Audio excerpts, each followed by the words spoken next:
ప్రభువును రక్షకుడును అయిన యేసుక్రీస్తు పరిశుద్ధ నామములో మార్నింగ్ మెడిటేషన్కి మిమ్మల్నందరినీ ప్రేమపూర్వకంగా ఆహ్వానించుచున్నాను. ఈ ఉదయకాలమందు సామెతల గ్రంథం 6వ అధ్యాయంలో తండ్రి కుమారునికి చేయుచున్న 9వ ఉపదేశమును మనము ధ్యానం చేద్దాం. ఇందులో మొట్టమొదటిగా మనం చూసినటువంటిది danger of being guarantor to an unreliable borrower. రెండవదిగా the danger of laziness, సోమరితనం వలన వచ్చు ప్రమాదం. మూడవదిగా wicked man కి అగెన్స్ట్ గా వార్నింగ్ ఇస్తూ ఉన్నారు తండ్రి కుమారునికి. ఈ మూడు అంశాలను 4 pieces of advice లో 3 pieces of advice ని మనం ఆల్రెడీ ధ్యానం చేసి ఉన్నాం. ఈరోజు మనం ధ్యానం చేయబోతున్నది 16వ వచనం నుంచి 19వ వచనం వరకు రాయబడి ఉన్నటువంటి విషయాలు, అనగా the things that the Lord hates, యెహోవాకు అసహ్యములైనవి ఏమిటి అనేది ఈరోజు మనం చూడబోతున్నాం. దేవుని ప్రేమించుతున్నామని చెప్తున్న మనం దేవునికి అసహ్యమైన కార్యములను ఏమాత్రం కూడా చేయకూడదు. So before we go into the details of the verses we are going to meditate, let us pray. పరిశుద్ధుడా, మా ప్రియ ప్రభువా, మా రక్షక, మా దేవా, మమ్మలను మీరు ఎంతగానో ప్రేమించి మీ కుమారుని యొక్క శిలువ రక్తంలో మమ్మను కడిగి పరిశుద్ధపరిచి పావనపరిచారు. మీ బిడ్డలమైన మేము ఈ లోకంలో ఏ విధంగా జీవించాలో అన్ని విషయాలు చాలా స్పష్టంగా మీ గ్రంథంలో వ్రాయించి ఉంచారు తండ్రి. ఇందులో మేము విజ్డమ్ బుక్ సిరీస్లో ప్రావర్బ్స్ని మేము ధ్యానం చేస్తున్నాం.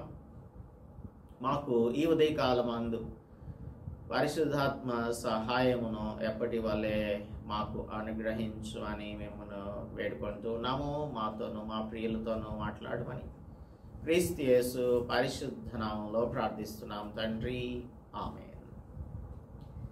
Praise God. Once again, I would like to welcome you to the meditation of the book of Proverbs. Let's turn our Bibles to Proverbs chapter 6 verse 16.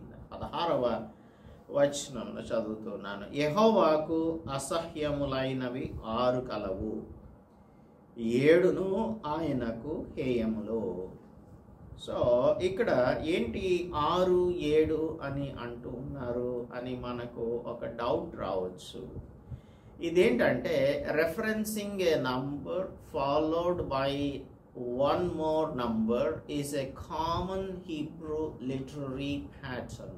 దీనిని ఒక సాధారణమైన హెబ్రీ లిటరరీ ప్యాటర్న్ అని మనం చెప్తాము. 6 విషయాల గురించి చెప్పి ఆ తర్వాత 7వ విషయాన్ని కూడా దానికి యాడ్ చేయడం, అనగా the final item that is mentioned is the summary or the culmination of the other items mentioned above. అనగా ఈ చివరిగా చెప్పబడినటువంటి మాట ఉందే, అదేంటంటే he that soweth discord among brethren, అనగా అన్నదమ్ములలో జగడములు పుట్టించువాడు అనేది. వీటన్నింటిలో చివరిగా దేవుడు అసహ్యించుకునేది, లేదంటే the sum of all these things will be this one, దీనిని కూడా దేవుడు అసహ్యించుకుంటున్నాడు అని చెప్పడం. So this is a common Hebrew literary pattern. 6 అంటారేంటి, 7 అంటారేంటి అని అనకుండా ఉండడానికి దీని యొక్క ఎక్స్ప్లెనేషన్. యెహోవాకు అసహ్యములైనవి 6 కలవు, 7 ఆయనకు హేయములు. హేయం అంటే అబామినబుల్ థింగ్స్, అబామినేషన్ అనే విషయాన్ని మనం అనేకమైన చోట్ల పరిశుద్ధ గ్రంథంలో చదువుకుంటాము. దానియేలు గ్రంథం 9వ అధ్యాయం 27వ వచనంలో, అలాగే 12వ అధ్యాయం 11వ వచనంలో, మత్తయి సువార్త 24:15లోను, తెస్సలోనికయులకు రాసిన పత్రిక రెండవ అధ్యాయం 3 నుంచి 4 వచనాలలోనూ, అలాగే ప్రకటన గ్రంథం 13వ అధ్యాయంలో 14-15 వచనాలలో ఈ అబామినేషన్ గురించి రాయబడి ఉంటుంది. అనగా యెహోవాకు హేయమైనటువంటిది ఏమిటి అనే దానిని మెన్షన్ చేస్తూ ఉంది పరిశుద్ధమైన మన గ్రంథం. సో ఇక్కడ మనం మాట్లాడుకునేటువంటి విషయం ఏంటంటే, referencing a number followed by one more is a common Hebrew literary pattern. మనం చూడవచ్చు యోబు గ్రంథం 5వ అధ్యాయం 19వ వచనంలో ఇటువంటి ప్యాటర్న్నే వినియోగిస్తున్నాడు. 5వ అధ్యాయం 19వ వచనం ఏం చెప్తుంది? 6 బాధలలో నుండి ఆయన నిన్ను విడిపించును. 6 బాధలు, 6 థింగ్స్ని గురించి చెప్తూ, 7 బాధలు కలిగినను నీకు ఏ కీడునో తగలదు. 7 బాధలు కలిగినను నీకు ఏ కీడునో తగలదు అంటున్నాడు. సో ఈ విధమైనటువంటి మెన్షనింగ్ మనకు అనేకమైన చోట్ల పరిశుద్ధ గ్రంథంలో కనిపిస్తూ ఉంటుంది. అలాగే మనం ఆమోస్ గ్రంథం చూసినట్టయితే, ఆమోస్ గ్రంథంలో 1వ అధ్యాయం 3వ వచనం చూద్దాము. 1వ అధ్యాయం 3వ వచనం. ఆమోస్ గ్రంథం 1వ అధ్యాయం 3వ వచనం. దమస్కు 3 సార్లు అని రాయబడింది. యెహోవా సెలవిచ్చినది ఏమనగా, దమస్కు 3 సార్లు, మరలా ఏమంటాడు, 4 సార్లు చేసిన దోషములను బట్టి నేను తప్పకుండా దాన్ని శిక్షింతును అంటున్నాడు. 3 చెప్పాడు ఫస్ట్, తర్వాత 4 అంటున్నాడు. This is an additional thing that is added, which shows the culmination of all the other things that are mentioned before. So ఈ ప్యాటర్న్ని మనం అర్థం చేసుకున్నట్లయితే 6, 7 అని ఎందుకు మెన్షన్ చేయబడి ఉన్నాయి అని మనకు అర్థమవుతుంది.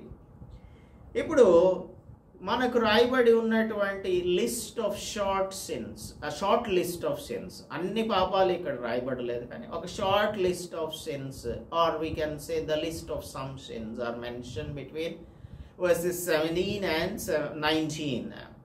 Abomination to the Lord, దేవునికి యెహోవాకు హేయమైనటువంటిది. This is what we call gross immorality అని దీనిని పిలుస్తాం.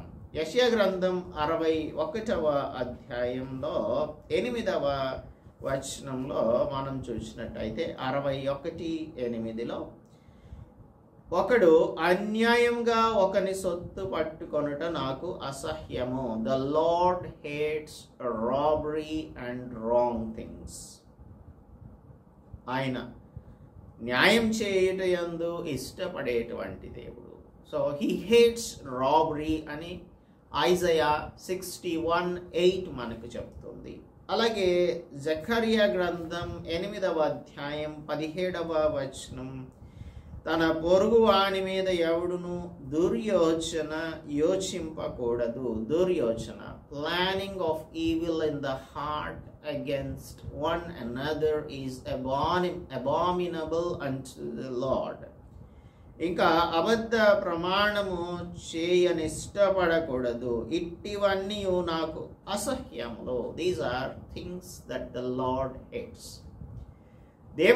దేవుని యొక్క దృష్టిలో ఇవన్నీ కూడా అబామినబుల్ థింగ్స్.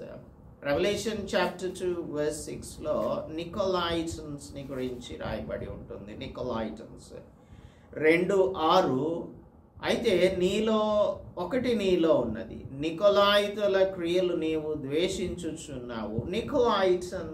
నికోలాయిటన్స్ అంటే దీనికి ద లార్డ్ హేట్స్ దెమ్.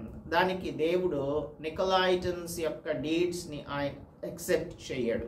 ఎందుకంటే the works of the Nicolaitans are dictatorship and also spreading heresy about eating foods, different kinds of foods, heresy about foods. కాబట్టి కొందరు వ్యక్తులు, certain individuals were acting as dictators in Ephesian church, and they were spreading heresies about eating foods, కొన్ని రకములైనటువంటి ఆహార పదార్థములను తినటం గురించి వారు కొన్ని హెరసీస్ని స్ప్రెడ్ చేస్తూ ఉన్నారు. ఇవి కూడా the deeds or the works of Nicolaitans are abominable unto the Lord. కనుక దేవునికి వ్యతిరేకమైనవి, అసహ్యమైన విషయాలు అనేకములు ఉంటూ ఉన్నాయి. అయితే కొన్నిటిని మనం ఇక్కడ మెన్షన్ చేస్తున్నాం. Anything that greatly offends the Lord because it is grossly immoral is what is called abominable.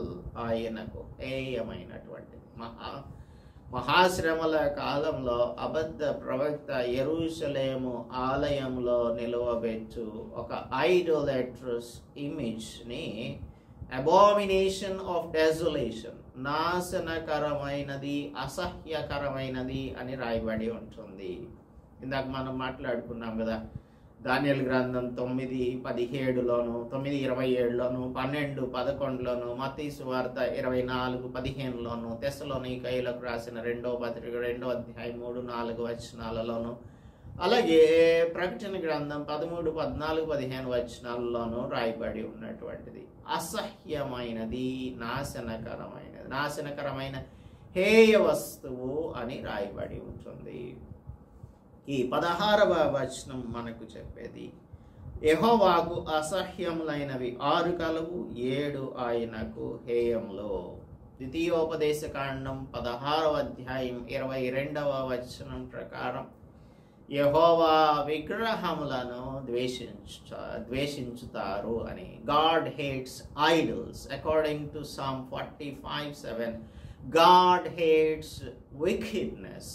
ఆయన భక్తిహీనతను అసహ్యించుకునే దేవుడు. అలాగే 11వ అధ్యాయం 1వ వచనంలో సామెతల గ్రంథంలో ఈ దొంగ త్రాసును గురించి, దొంగ త్రాసు యెహోవాకు హేయము అనగా ఫాల్స్ బ్యాలెన్సెస్, ఫాల్స్ స్కేల్స్ యెహోవాకు హేయమైనటువంటివి. అలాగే 15వ అధ్యాయం 26వ వచనంలో కూడా 15:26లో దురాలోచనలు యెహోవాకు హేయములు, wicked or impure thoughts are abominable unto the Lord అని మనకు సామెతల గ్రంథంలో కూడా రాయబడి ఉన్నది.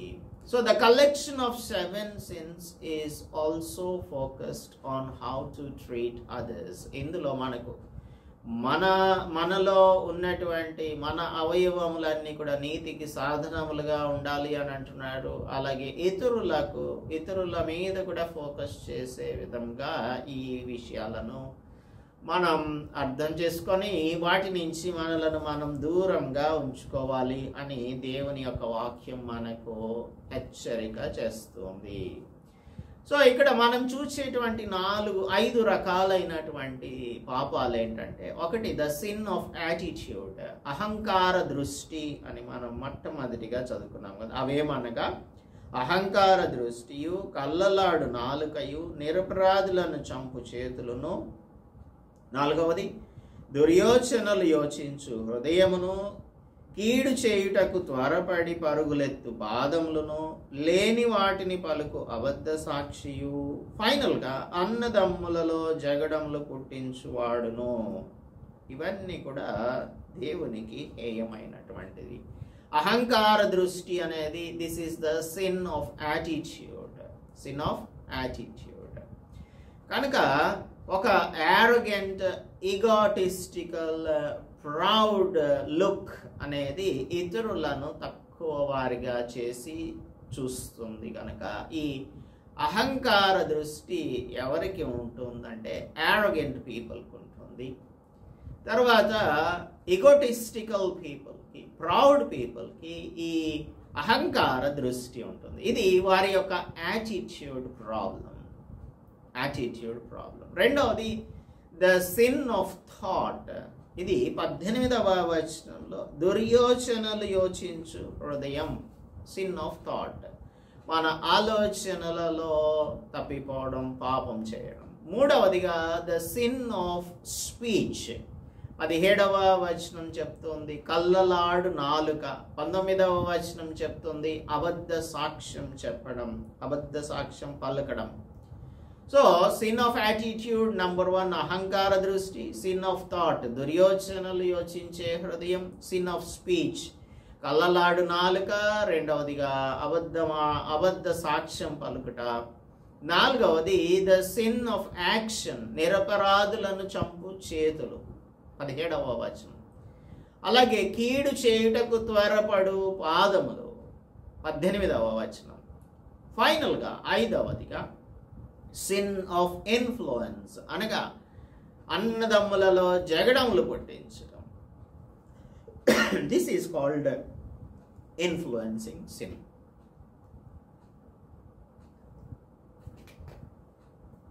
అంటే అన్నదమ్ములను ఇన్ఫ్లుయెన్స్ చేసి వారికి ఉన్నవి లేనివి కల్పించి చెప్పి వారి మధ్యన జగడములు పుట్టించడం. So sin of attitude, sin of thought, sin of speech, sin of action and sin of influence. So ఈ 5 రకాల పాపాల క్రిందకి ఈ 7 పాపాలు కూడా వస్తూ ఉంటాయి. 17వ వచనం ప్రకారం అహంకార దృష్టి. This is the first attitude of a person. ఒక వ్యక్తికి గర్వం ఉంటే, అహంకారం ఉంటే, యారోగెంట్గా ఉన్నట్టయితే తన యొక్క చూపులలో డిఫరెన్స్ వస్తుంది. ఇది మనం గమనించగలుగుతాము. బాగా డబ్బులున్నవారు, తర్వాత అధికారం ఉన్నటువంటి వారు, వీరి యొక్క కళ్ళల్లో మనం అహంకారాన్ని చూడగలుగుతాము. హాటీ ఐస్, అహంకార దృష్టి. కీర్తన గ్రంథం 101 కీర్తన 5వ వచనం చెప్తుంది అహంకార దృష్టి గలవారిని, గర్వించిన హృదయం గలవారిని నేను సహింపను అని దేవుడు అంటున్నాడు. ఒక అహంకార దృష్టి కలిగిన వ్యక్తి మనకు లూకా సువార్త 18వ అధ్యాయంలో కనిపిస్తారు. లూకా సువార్త 18వ అధ్యాయం 11వ వచనంలో ప్రార్థన చేయడానికి దేవాలయమునకు వచ్చిన సుంకరి కనిపిస్తాడు. ఆ సుంకరి ప్రార్థన చేస్తూ ఉన్నాడు. నేను చోరులను, అన్యాయస్తులను, వ్యభిచారులను అయిన ఇతర మనుష్యుల వలెనైనను ఈ సుంకరి వలెనైనను ఉండనందుకు నీకు కృతజ్ఞతాస్తుతులు చెల్లించుచున్నాను. ఇతనికి అంత ఈగోటిస్టికల్గా ఫీల్ అవుతూ ఉన్నాడు. వారానికి 2 సార్లు ఉపవాసం చేస్తున్నాను, నా సంపాదన అంతటిలో 10వ వంతు చెల్లించుచున్నాను అని తనలో తాను ప్రార్థించుచున్నాడు. అయితే దేవుడు ఇతనిని యాక్సెప్ట్ చేశాడా అంటే ఆయన యాక్సెప్ట్ చేయలేదు. అతని కంటే ఇతడు అంటే పరిసయ్యుని కంటే సుంకరి నీతిమంతునిగా తీర్చబడి తన ఇంటికి వెళ్ళనని మీతో చెప్పుచున్నాను అని 14వ వచనం తెలియజేస్తుంది. So the Pharisee was not accepted because he was egotistical and he was arrogant and he was proud and he had haughty eyes or haughty looks. కాబట్టి అహంకార దృష్టి అనేది మన యొక్క యాటిట్యూడ్లో నుంచే వస్తుంది. అందుకే యేసు ప్రభు మత్తయి సువార్త 5వ అధ్యాయం 3వ వచనంలో blessed are the poor in spirit, ఆత్మ విషయమై దీనులైన వారు ధన్యులు అని చెప్తున్నాడు. నెబుకద్నెజరు అని ఒక రాజుగారిని గురించి మనం దానియేలు గ్రంథం 4వ అధ్యాయంలో చదువుకుంటాం. ఆఫ్ కోర్స్ ఇంకా ముందు కూడా ఉంటాడు, కానీ 4వ అధ్యాయంలో 30వ వచనం చూసినట్టయితే 4:30లో రాజు బబులోనును ఈ మహావిశాల పట్టణము నా బలాధికారమును నా ప్రభావ ఘనతను కనపరచుటకై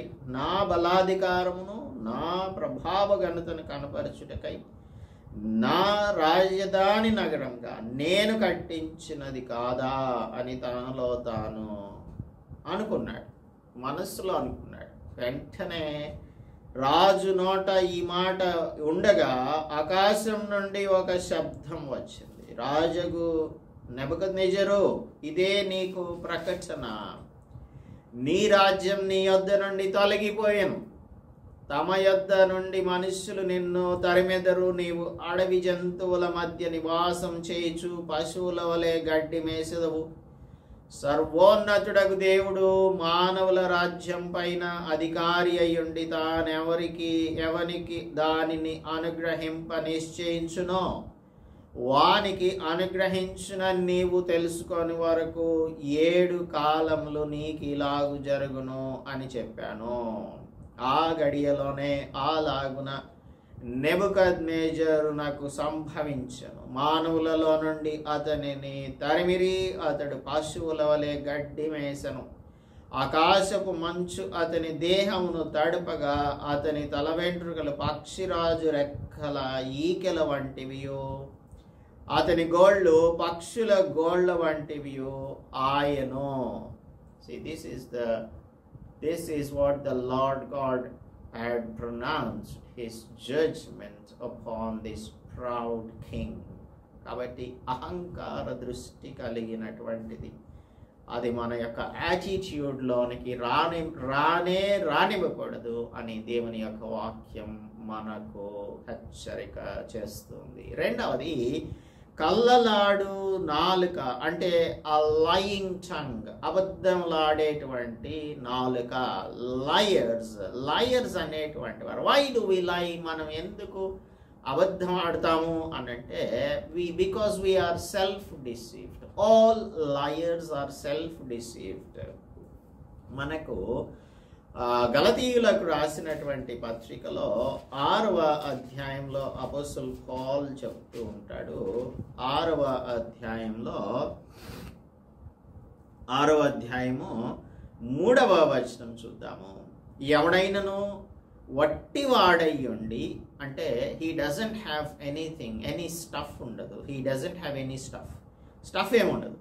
వట్టివాడయ్యుండి తాను ఎన్నికైన వాడనని ఎంచుకొనిన ఎడల, అంటే తనకు లేని స్టఫ్ లేదని తెలుసు, కానీ తనేమనుకుంటాడంటే నేను చాలా గొప్పవాడిని అనుకుంటాడు. ఐఎమ్ ద చోజన్ వన్ అనుకుంటాడు. ఎన్నికైన వాడను అని ఎంచుకుంటాడు. ఎంచుకున్నప్పుడు తను తానే మోసపరుచుకుంటాడు. So the liars are self deceived people. Liars are self deceived people. అందుకే మనం అబద్ధాలు చెప్తాము. అననీయ సప్పీరాలు అనేటువంటి వారు అపొస్తలుల కార్యముల గ్రంథంలో 5వ అధ్యాయంలో మనం చూడవచ్చు. వారు ఏం చేశారంటే, అందరూ కూడా ఒక పని చేస్తున్నారు కాబట్టి మనం కూడా అదే పని చేద్దాము అని వారి యొక్క పొలాన్ని అమ్మేశారు. అమ్మేసిన తర్వాత వారు భూమి వెలలో కొంత దాచిపెట్టుకొని పరిశుద్ధాత్మని మోసపుచ్చడానికి సాతానుకి అవకాశం ఇచ్చారు. వీరిద్దరు కూడా అబద్ధం చెప్పారు. భార్య ఇరువురు కూడా దేవునితో అబద్ధం ఆడారు. So lying tongue is abominable unto the Lord. ఇతరులను మోసపుచ్చే వారిని గురించి మనకు 6వ అధ్యాయములోనే 12వ వచనంలో మనం చదువుకున్నాం కదా. కుటిలమైన మాటలు పలుకువాడు పనికి మాలిన వాడును దుష్టుడును అయ్యున్నాడు. సో ఇతరులను మోసపుచ్చడం ఎప్పుడు జరుగుతుందంటే, మొట్టమొదటిగా మనలను మనం మోసపుచ్చుకున్నప్పుడు, మనలను మనం మోసపుచ్చుకున్నప్పుడు ఇతరులను కూడా మనం మోసపుచ్చగలము అని అనుకుంటాము. So first let us not be self-deceived, then we will not be able to deceive others also. If we are true to ourselves, we will be true to others. మనం సత్యమును కోరుకునే వారం అయితే ఇతరుల విషయంలో సత్యమైన వారంగా ప్రవర్తిస్తాం, సత్యంగా ప్రవర్తించే వారంగా ఉంటాం. ఇతరులను మోసపుచ్చే వారంగా ఏమాత్రము ఉండము. మూడవదిగా ఈరోజు మనం చూద్దాము. మూడవదిగా నిరపరాధులను చంపు చేతులు. So the hands that shed the blood of the innocent. ఇది కూడా దేవునికి హేయమైనటువంటిది. అనేటువంటిది. మొట్టమొదటిది అహంకార దృష్టి, రెండవది కళ్ళలాడు నాలుక, మూడవది నిరపరాధులను చంపు చేతులు. మనకు బాగా తెలుసు యెజబెలు అహాబు ఏం చేశారు అనేది. నాబోతు యొక్క ద్రాక్ష తోటను వారు తీసుకొనుటకు గాను నాబోతును అబద్ధ సాక్ష్యములు పెట్టి చెప్పించి చంపివేశారు. దాని వలన వారికి వచ్చినటువంటి పర్యవసానాలు కూడా మనకి బాగా తెలుసు. కుక్కలు వారి యొక్క రక్తమును నాకినట్లుగా మనం చదువుకుంటాము రాజుల గ్రంథంలో. అలాగే సేటన్ అనేటువంటి వాడు మొదటి నుంచి కూడా వాడు మర్డరరే. జాన్ చాప్టర్ 8 వర్స్ 44 మనకు ఈ విషయాన్ని క్లియర్గా చెప్తుంది. He is a murderer from the beginning. మీరు మీ తండ్రి యగు అపవాది సంబంధులు, మీ తండ్రి దురాశలు నెరవేర్చగోరుచున్నారు. ఆది నుండి వాడు నరహంతకుడై ఉండి సత్యమందు నిలిచిన వాడు కాడు. ఆది నుండి వాడు నరహంతకుడై ఉండి, he is a murderer. He is a murderer from the beginning. So దేవునికి ఇది చాలా అసహ్యమైనటువంటిది. కాబట్టి ఇక్కడ ఒక మెటానిమీ ఆఫ్ కాజ్ ని మనకు తెలియజేస్తూ ఉన్నాడు. నిరపరాధులను చంపు చేతులు అంటే hands are the instrument of the murder. ఒక వ్యక్తిని హత్య చేయడానికి మన చేతులను ఉపయోగిస్తాం. దీనిని మెటానిమీ ఆఫ్ కాజ్ అని అంటాం. అలంకారం ఇది. 9వ అధ్యాయం 6వ వచనము, ఆదికాండం 9:6, it prohibits us from shedding the blood because people are the image of God. మానవులందరూ కూడా దేవుని యొక్క స్వరూపంలో చేయబడినటువంటి వారు. నరుని రక్తము చిందించు వాని రక్తము నరుని వలననే చిందింపబడును. ఏలియనగా దేవుడు తన స్వరూపమందు నరుని చేసెను. So it prohibits murder or it prohibits shedding of blood. ఎందుకంటే దేవుని స్వరూపంలో మానవుడు సృజించబడ్డాడు గనక. ఇంకా మనకు దావీదు దేవునికి ఆలయమును కడతాను అని చెప్పినప్పుడు దేవుడు ఎందుకు ఆలయము కట్టనివ్వలేదు అనే దానికి రీజన్ చెప్తున్నాడు. క్రానికల్స్లో మొదటి దినవృత్తాంతముల గ్రంథం 22వ అధ్యాయం 8వ వచనం, యెహోవా వాక్కు నాకు ప్రత్యక్షమై ఇలాగూ సెలవిచ్చాను, నీవు విస్తారంగా రక్తం ఒలికించి గొప్ప యుద్ధములు జరిగించిన వాడవు. నీవు నా నామం నాకు మందిరమును కట్టించకూడదు. నా సన్నిధిని నీవు విస్తారంగా రక్తము నేల మీదకి ఓడ్చితివి. సో దేవునికి మందిరం కట్టనివ్వకుండా దావీదును దేవుడు ఆపడానికి కారణం ఏంటంటే విస్తారంగా రక్తాన్ని నేలకు ఓడ్చడం వలననే. రాజుల గ్రంథంలో 2వ రాజుల గ్రంథంలో మనష్షే అనేటువంటి రాజు ఉన్నాడు. ఆ రాజు ఏం చేశాడంటే నిరపరాధుల యొక్క రక్తమును చిందించాడు అని 21:16 మనం చదువుకుంటాము. 21:16, మరియు మనష్షే యెహోవా దృష్టికి చెడు నడత నడిచి యూదా వారిని పాపంలో దింపినది కాక యెరూషలేమును ఈ కొన నుండి ఆ కొన వరకు రక్తంతో నిండునట్లు నిరపరాధుల రక్తమును బహుగా ఒలికించెను. సో ఇటువంటి క్రియలు దేవుడు ఏమాత్రమును కూడా సహించేవానిగా ఉండడు. So he will take the action against the people who shed innocent blood. కనుక దేవుడే ప్రతీకారం చేస్తాడు. ఈ మధ్య కాలంలో మన వాళ్ళందరూ కూడా ఒక విషయం మీద చాలా ప్రొటెస్ట్ చేస్తూ ఉన్నారు. మాకు న్యాయం చేయాలి అని చెప్పి. దేవుడు నిరపరాధుల యొక్క రక్తమును ఒలికించిన వారిని ఏమాత్రమును కూడా విడిచిపెట్టడు. ఆయనకు అది హేయమైన విషయం అన్న సంగతిని మనం జ్ఞాపకం ఉంచుకోవాలి. అలాగే మానవుల యొక్క రాజ్యం మీద ఆయన ఎవరిని అధికారిగా నియమిస్తారో ఆయన ఇష్టం.